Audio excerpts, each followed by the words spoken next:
किसी भाषा विशेष में लिखे जाने वाले साहित्य पर शोध करते हैं या अनुसंधान करते हैं। तो ये दो क्षेत्रों में, साहित्य के क्षेत्र में जो शोध होती है, तो इन दो क्षेत्रों में होने वाली शोध की पद्धतियाँ कौन सी है, या कौन सी लोग पद्धतियाँ अपनाते हैं, या कौन सी पद्धतियाँ विद्यमान हैं हमारे लिए। तो ऐसी कुछ पद्धतियों की बात हम लोग आज आप लोगों के सामने रखते हैं। तो एक पद्धति है सर्वेक्षण की पद्धति।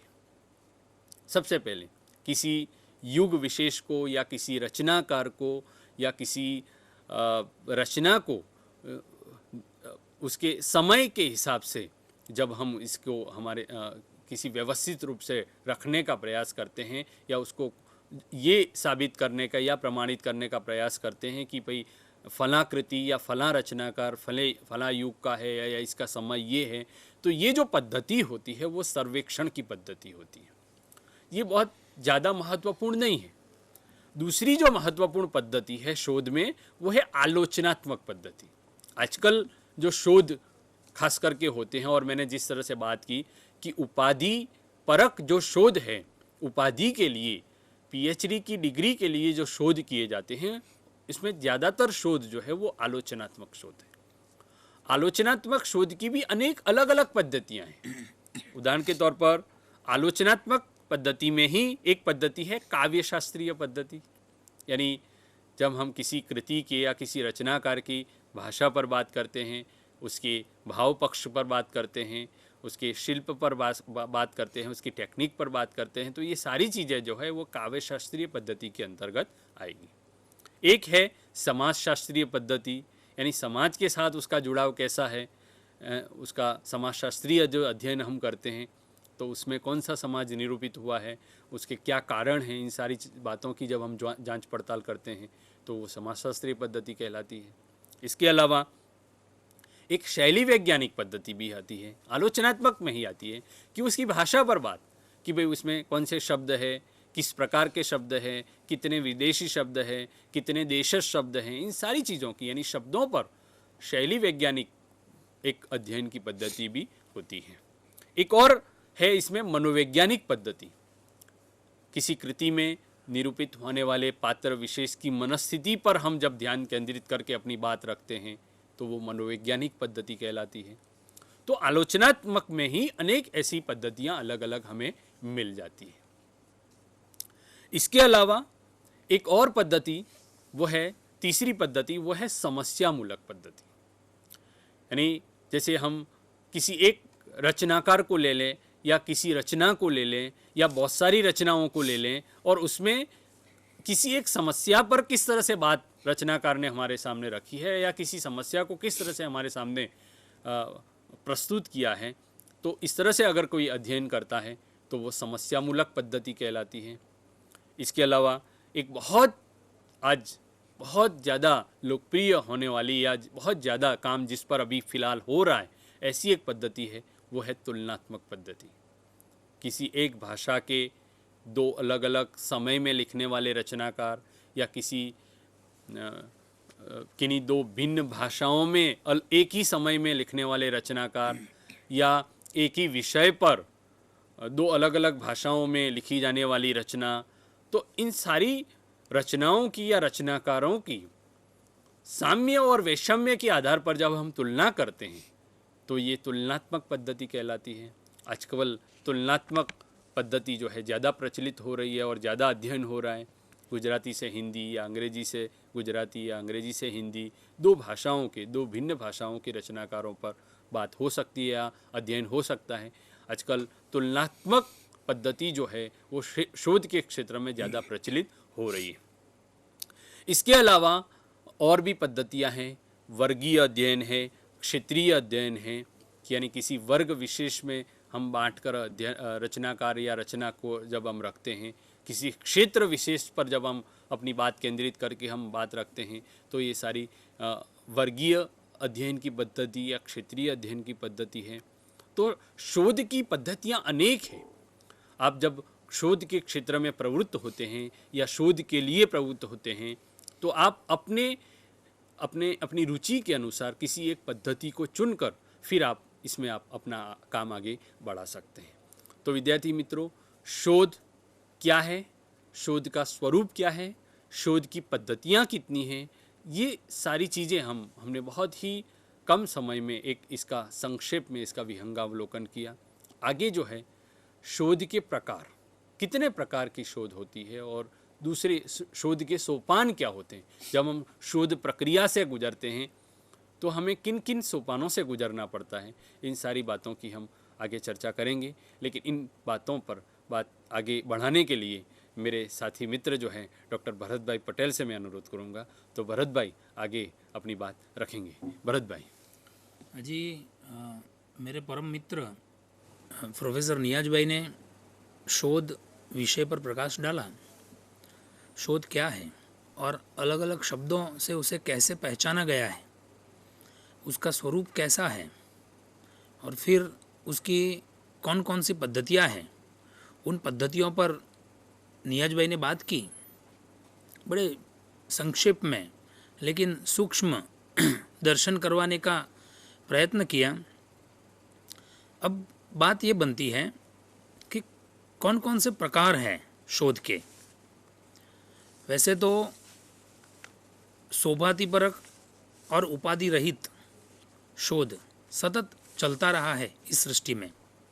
वैसे तो ये सृष्टि बड़ी निराली है, जहाँ जिस क्षेत्र में जहाँ कुछ आगे बढ़ते हैं वहाँ कुछ नया मिलता रहता है।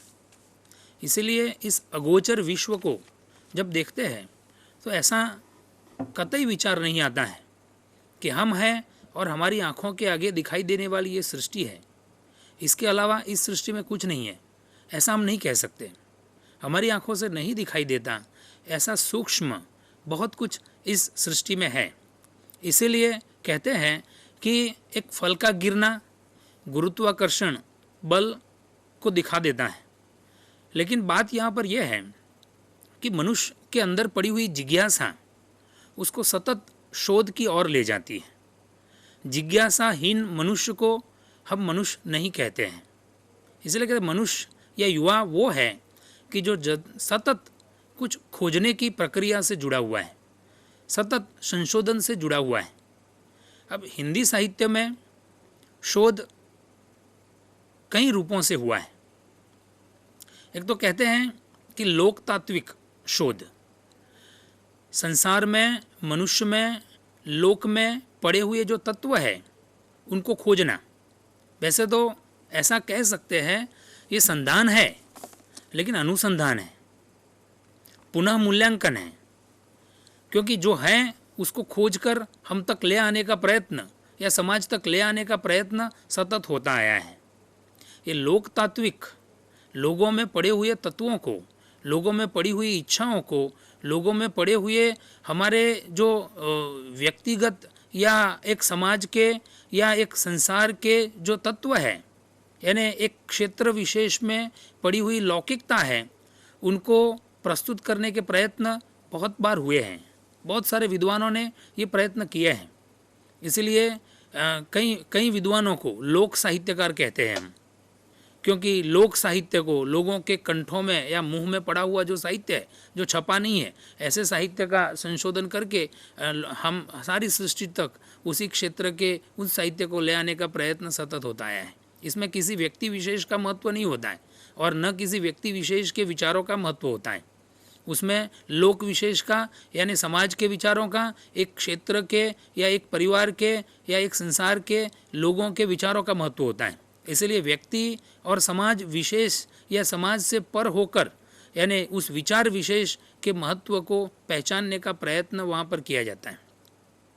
एक बात और है, मेरे मित्र नियाज भाई ने जो बताया कि तुलनात्मक खोज अभी या तुलनात्मक शोध अभी जोरों पर है, क्योंकि आजकल ये संसार बड़ा विशाल या विस्तृत होता जा रहा है और ऐसा कह ले कि पूरा विश्व एक घर है या पूरा विश्व एक विचार से संबंधित बन जाता है।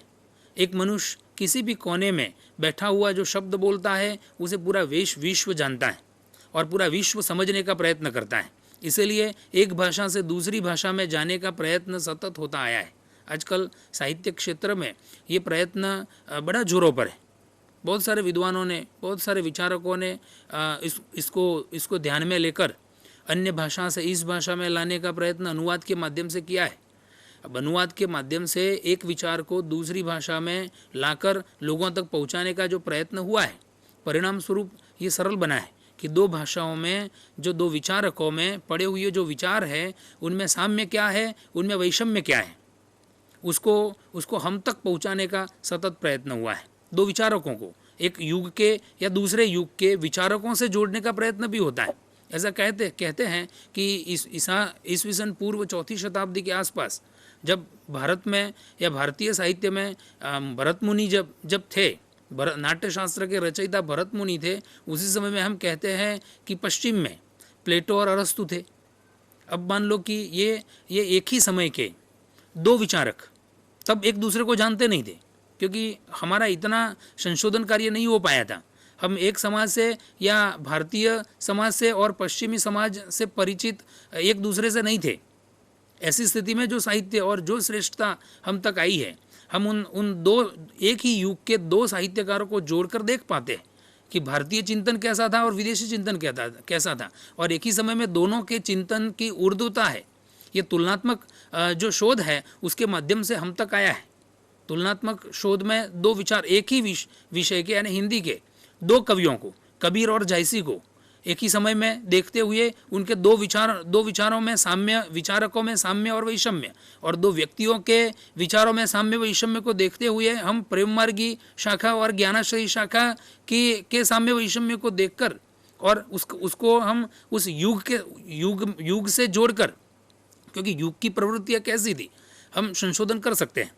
तो ये तुलनात्मक शोध का आधार या ऐसे बहुत सारे विषय तुलनात्मक शोध के कारण बन सकते हैं। एक बात और भी है, पाठ शोध, पाठानुसंधान। हमारा जो समाज है या इसमें भी खास करके भारतीय संस्कृति है, भारतीय संस्कृति स्व से पर होकर चलने वाली है, और यदि स्व तक सीमित हुई तो स्व में उसका पूरा विश्व आ जाता है।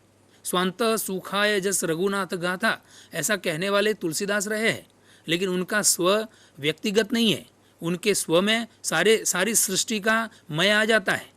अपने आप को उन्होंने इतना विस्तृत कर दिया है कि सारे विश्व को मय में समा लिया है। तो ये लेकिन बात यह है कि ऐसे बड़े बड़े साहित्यकार, बड़े बड़े कवि रहे हैं, उनका जीवन और उनका साहित्य अज्ञात में या अज्ञान में पड़ा हुआ है। हम तक पहुंचता है तो काफ़ी परिवर्तनों के साथ आया है। उसका कारण यह है कि वो आत्म प्रशंसा को मानते नहीं थे और पर निंदा से दूर रहते थे। ऐसी हमारी भारतीय संस्कृति रही है।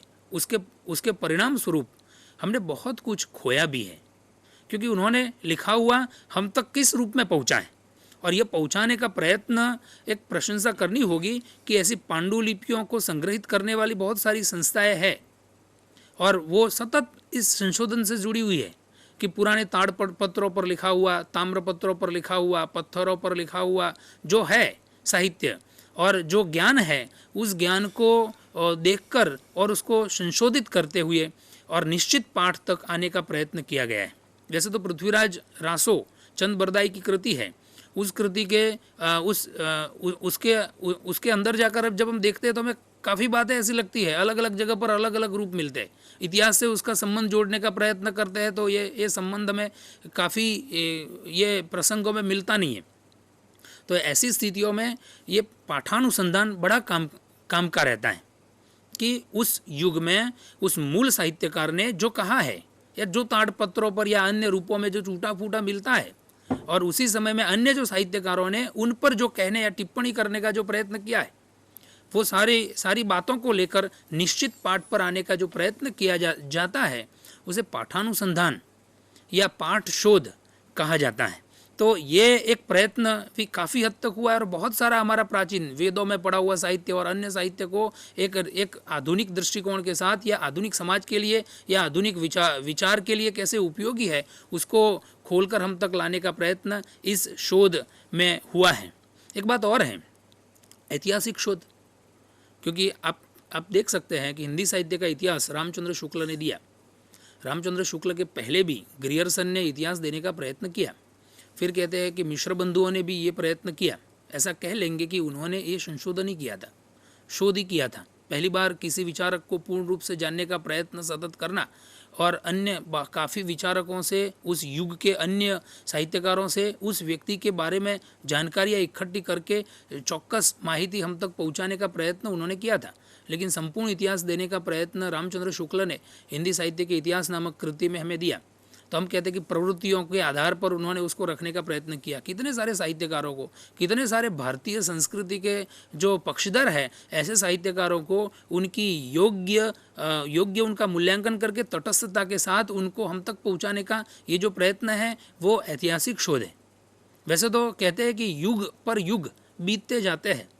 कहते हैं ये रामायण और महाभारत की परिकल्पनाएं करते थे 5,000 7,000 साल या 10,000 साल पहले के काफ़ी उल्लेख हमें मिल जाते हैं, लेकिन चौक्कस उल्लेख तक पहुंचने का हमारा प्रयत्न कैसे रहे। तो ऐतिहासिक जो शोध है वो हमारे संसार के पूरे विश्व के इतिहासों को हम तक पहुंचाने का एक बड़ा कारगर प्रयत्न है। एक बात और है, रूपकात्मक शोध, विषय तत्वों की विविधता को हम तक ले आने का और हम तक उसको खोल कर रखने का उसमें प्रयत्न किया जा रहा है। हमारे लिए हिंदी साहित्य के लिए आजकल जो संशोधन हो रहा है वो खास करके अंतर्विधायिनी शोध, जिसको साहित्यिक शोध भी कहते हैं, एक चौक्कस विद्वान को लेकर या विद्वान के साहित्य को लेकर या उन साहित्य की विशेषताओं को हम तक ले आने का जो प्रयत्न किया जाता है। कभी कभार कहते हैं कि उसमें एक युग के बहुत सारे साहित्यकारों में एक चौक्कस जो समस्या है उस समस्या को संशोधित करके हम तक ले आने का प्रयत्न किया जाता है और अंत में निष्कर्ष के रूप में ये बताया भी जाता है कि इसकी हमारे समाज के साथ कैसे बैठन है या हमारे समाज के साथ उसका क्या संबंध है, उसको भी प्रस्तुत करने का प्रयत्न किया जाता है। और ये जो साहित्यिक शोध है और उसमें काफ़ी हद तक कई विविधताएं पाई जाती हैं। मूलतः आजकल जो हिंदी के जो नए जो शोधार्थी है और वो